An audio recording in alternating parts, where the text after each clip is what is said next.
காட்டுல இருந்து ஒரு மீனை பிடிச்சது எப்படி சமைக்க சொல்லிட்டு அந்த வீடியோ ஃபுல்லா பார்க்க போறோம். அதுக்கு முன்னாடி மீனை ஒரு சூப்பரான கெஸ்ட்டுக்கு இந்த வீடியோ தரப்போறோம். அந்த கெஸ்ட் யாருன்னு சொல்லிட்டு ஒரு 3 வீடியோ ஃபுல்லா பாருங்க. அதுக்கு முன்னாடி நமக்கு தேவையான எல்லா விஷயமும் மீனுக்கான எல்லா விஷயத்தையும் ஃபர்ஸ்ட் அறிஞ்சுக்கலாம். அறிஞ்சதுக்கு அப்புறம் மீனை அடிச்சதுக்கு அப்புறம் அடுப்புல போட்டு அந்த பட்டரை உரு வைக்கிறாரு. உரு வச்சதுக்கு அப்புறம் கட் பண்ண எல்லா விஷயத்தையும் போட்டு வணங்குறாருங்க. வணங்கினதுக்கு அப்புறம் அது ஒரு நேரத்துக்கு வருது. அப்புறமேட்டு அவர் தெரிஞ்ச ஒரு டிஷ் வந்துருச்சு.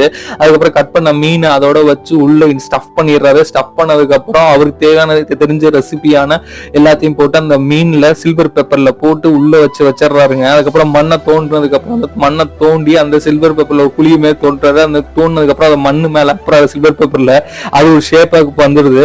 அந்த ஷேப்ல ஒரு கல்லுமே அந்த ஷேப்ல வந்ததுக்கு அப்புறம் அதை போட்டு அடுப்புல போட்டு வேக வைக்கிறாரு. வேக வச்சதுக்கு அப்புறம் மீன் எப்படி வருதுன்னு மட்டும் பாருங்களேன்.